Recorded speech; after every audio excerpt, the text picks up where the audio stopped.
नमस्कार, hot topic में आपका स्वागत है। मैं हूं अखिलेश शर्मा। मिशन उत्तर प्रदेश 2022 के लिए बीजेपी की तैयारियां शुरू हो चुकी हैं। इसी कड़ी में गृह मंत्री अमित शाह ने वाराणसी में सभी जिलों के पदाधिकारियों के साथ अहम बैठक की है।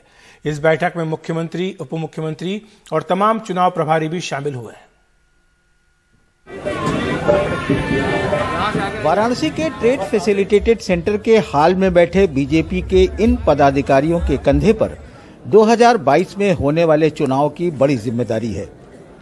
किस तरह से चुनाव की तैयारी की जाए, विपक्ष के खिलाफ क्या रणनीति हो और कैसे जीत की पटकथा तैयार की जाए, इन तमाम मुद्दों पर विचार विमर्श होगा।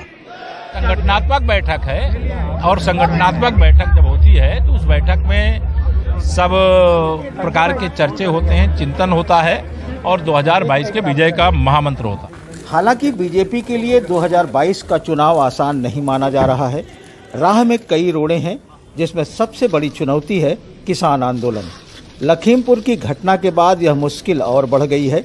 बीजेपी किस रास्ते पर बढ़ेगी, वो उनके नेताओं के इस सवाल के जवाब से पता चलता है। मुझे नहीं लगता है कि पश्चिम में कहीं पर किसान आंदोलन का कोई प्रभाव है।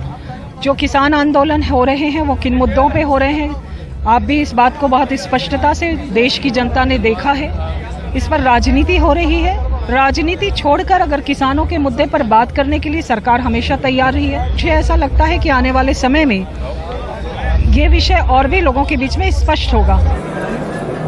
किसान आंदोलन के अलावा महंगाई और बेरोजगारी जैसे मुद्दे भी हैं, लेकिन बड़ी मुसीबत पूर्वांचल में 2017 के चुनाव में उनके छोटी सहयोगी रहे ओम प्रकाश राजभर का न रहना है। 2017 में ओम प्रकाश राजभर की पार्टी से गठबंधन था। 8 में से 4 सीट राजभर की पार्टी जीती थी और तकरीबन पूर्वांचल की 15 से ज्यादा सीट पर जीत की अहम भूमिका निभाई थी। हम अपने कार्यों के आधार पर जाएंगे, जो हमारे प्रदेश के मुख्यमंत्री ने काम किया है और देश के प्रधानमंत्री माननीय नरेंद्र मोदी जी ने जिस प्रकार से विकास की गति को लगातार तेज किया है, एक स्वरूप दिया है, लोगों को अपना विजन बताया है और वो दिखाई दे रहा है। तो आप जनता के बीच जाइए, लोग उनको अपना दोनों हाथ से आशीर्वाद देते हैं। तो हम अपने कामों को लेकर जाने वाले हैं। यूपी के चाणक्य कहे जाने वाले अमित शाह ने एक बार फिर 2022 के यूपी के चुनाव की बागडोर संभाल ली है।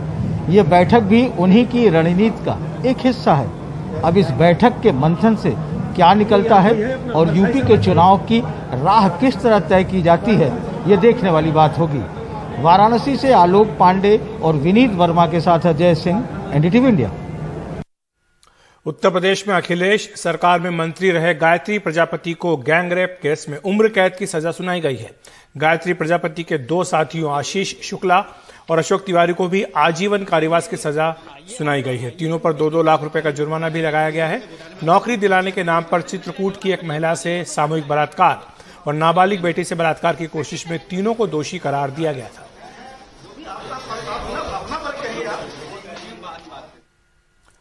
गाजियाबाद के लोनी इलाके में कथित 7 गौ तस्करों को पुलिस ने गिरफ्तार किया है। पुलिस के मुताबिक जब एक गोदाम पर छापा मारा गया तो वहां पुलिस की गौ तस्करों से मुठभेड़ हुई, जिसमें 7 तस्करों के पैरों में गोलियां लगी। हालांकि पुलिस के इस दावे में कई पेंच भी हैं। रवि संजय शुक्ला की रिपोर्ट। गाजियाबाद के जिला अस्पताल में घायल ये लोनी के कथित गौ तस्कर हैं। इन 7 के पैरों में एक ही जगह गोलियां लगी हैं। पुलिस का दावा है कि गुरुवार को एक बड़ी मुठभेड़ में इनको गिरफ्तार किया गया है। इस मुठभेड़ में एसएचओ की जीप के शीशे भी छलनी हुए हैं। मुठभेड़ के बाद हिंदू संगठनों के लोगों ने लोनी थाने के एसएचओ राजेंद्र त्यागी का कुछ यूं सम्मान किया और थाने में नारेबाजी का शोर शराबा भी। हम तुम्हारे साथ हैं। लेकिन हम आपको पुलिस की कही बातों से अलग कुछ दिखाने की कोशिश करेंगे। तो चलते हैं एक बार फिर लोनी। ये लोनी का गोदाम सलीम पहलवान के नाम पर है। इसी गोदाम में गुरुवार को खूनी मुठभेड़ पुलिस और तस्करों के बीच हुई थी। हमने आसपास के लोगों से बात करने की कोशिश की। आप तो यहाँ रोजाना आते जाते थे, इस गोदाम में कभी कोई ट्रक व्रक आया या कभी कोई जानवर वानवर लेकर आए गए? हमारे सामने कभी कोई नहीं है? नहीं, कभी नहीं। जस्ट बगल में ये गाड़ी वालों की दुकान है और उसके बगल में ये गोदाम है जहाँ पर कल सुबह छापा पड़ा था। आइए चलते कुछ और लोगों से बात करते हैं। यहाँ पे क्या होता था इस गोदाम में? कबाड़े का काम होता था। पुलिस तो कह रही कि गोकशी यहाँ पर होती थी, जानवर वानवर लाए जाते थे। कभी आपने देखा जानवर वानवर?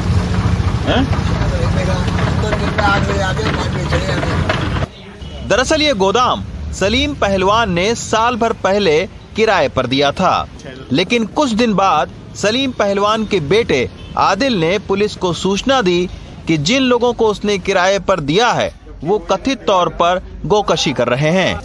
इसी सूचना के आधार पर पुलिस ने छापेमारी की।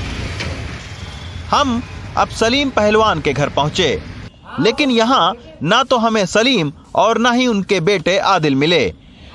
आदिल के बड़े भाई हमें मिले। उन्होंने कहा कि ये सूचना आदिल ने ही पुलिस को दी थी। वो जो डॉक्टरों की जो किट बनती है वो बनाया करते थे। अच्छा। एक दो दफे जाके देखा भी हमने, तो वो किट बना रहे थे। फिर हमें विश्वास हो गया वो जैसे किट बना रहे हैं, और ऐसा हमें कुछ नहीं मालूम था। तो ये गोकशी वाली बात कैसे पता चली है? किसी ने ये बताया? इस बारे में मैं नहीं कह सकता। ये उधर सलीम पहलवान के इस गोदाम में कथित अवैध काम चलने की सूचना लोनी में बजरंग दल के जिला संयोजक हरवीर सिंह ने भी की थी।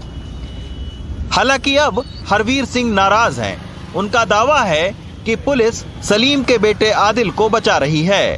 तो कहीं ना कहीं वो अपना बचाव कर रहा है या पुलिस उसका बचाव रख रही है। अच्छा, आप लोगों के संगठन के तमाम सारे लोगों ने जो दरोगा जी हैं उनका स्वागत भी किया, कल वहाँ उनके से जिंदाबाद के नारे लगाए।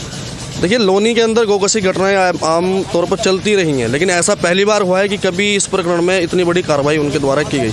इससे पूरे जितने भी हिंदू संगठन हैं उनके अंदर बहुत अच्छा माहौल बना हुआ है। बहुत उनको खुशी ऐसा महसूस हुई कि पहली बार ऐसा हुआ, और हमें लगता है कि ऐसा होने से ही लोनी के अंदर गौ हत्याएं बंद होंगी। गौ तस्करी के मामले की जानकारी गाजियाबाद पुलिस ने ट्विटर पर तो दी, लेकिन आज जब हमने आधिकारिक तौर पर ऑन कैमरे पर उनका बयान लेना चाहा तो पहले सीओ ने, उसके बाद में गाजियाबाद के एसपी ग्रामीण ने इस मामले पर बातचीत करने से इनकार कर दिया। सवाल ये उठता है कि आखिर अब इस मामले पर गाजियाबाद पुलिस चुप्पी क्यों साध रही है। गाजियाबाद पुलिस के मुताबिक 7 आरोपियों में से 6 गाजियाबाद के और 1 दिल्ली का रहने वाला है, जबकि 2 अन्य फरार हैं। योगी आदित्यनाथ की सरकार आने के 4 साल बाद अब तक पुलिस ने करीब 7,500 इस तरह के इनकाउंटर किए हैं, जिसमें 132 अपराधियों के मारने का दावा किया गया है। लेकिन सैकड़ों इनकाउंटर में पैरों पर गोली लगने की एक जैसी थ्योरी बहुत सारे सवाल भी खड़े करती है। गाजियाबाद से रवीश रंजन शुक्ला, एनडीटीवी इंडिया।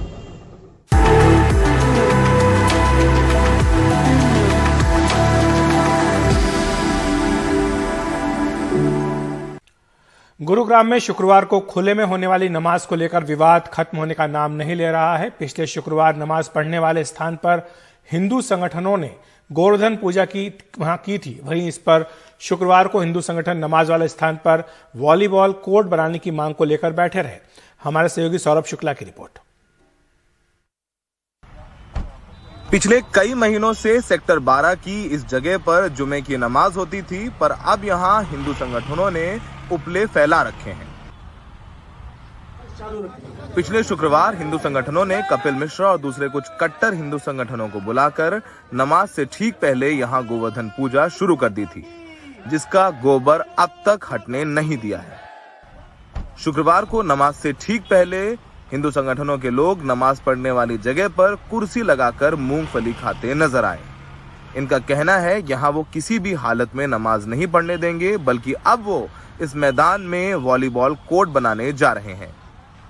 भाई आराम से बैठे हैं, हम कोई प्लानिंग कर रहे थे भाई खेल का वो बनाएंगे यहाँ पे। ये सारे भाई बुलाए थे, अब भाई कैसे वो नेट वेट करने हैं। हम तो वैसे आए थे और फिर इधर से भाई पुलिस देखने लगी तो हम तो कुछ बोल ही ना रहे। खेल की प्लानिंग हम तो खेल की प्लानिंग कर रहे हैं। 2 बार नमाज हुई है सिर्फ, तीसरी बार हमने विरोध किया यहाँ पे, क्योंकि हमने यहाँ पे सारी साफ सफाई हमने की है यहाँ पे।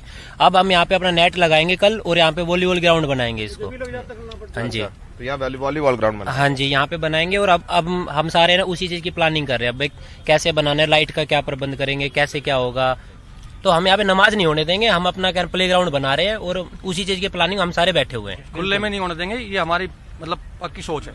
अच्छा, यही नहीं, पूरे गुड़गांव में कहीं भी इनको नमाज पढ़नी है, मस्जिद में जाओ, अपने घरों में पढ़ो।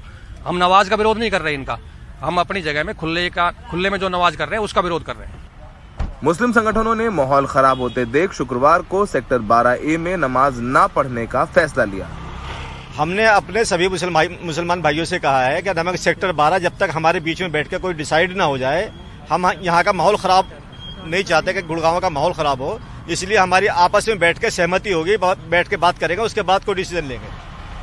गुरुग्राम प्रशासन ने हिंदू और मुसलमान संगठनों के बीच समझौता कराकर जुमे की नमाज के लिए 37 जगहें तय की थी पिछले हफ्ते, लेकिन हिंदू संगठनों के दबाव में अब प्रशासन ने 17 जगहों से इजाजत वापस ले ली है। गोवर्धन पूजा में इस्तेमाल हुए उपलों को पिछले हफ्ते यहाँ पर लगाया गया था, उसको हटाया नहीं गया है और अब हिंदू संगठनों का कहना है कि यहाँ पर वॉलीबॉल का ग्राउंड बनाया जाएगा। लेकिन सबसे बड़ा सवाल यही है कि प्रशासन क्यों शांत है, चुपचाप कोने में खड़ा हुआ है, मूक दर्शक बना हुआ है। तो सबसे ज्यादा सवाल जो हैं वो खड़े हो रहे हैं गुड़गांव पुलिस पर। सहयोगी शशिकांत झा के साथ सौरभ शुक्ला, NDTV इंडिया।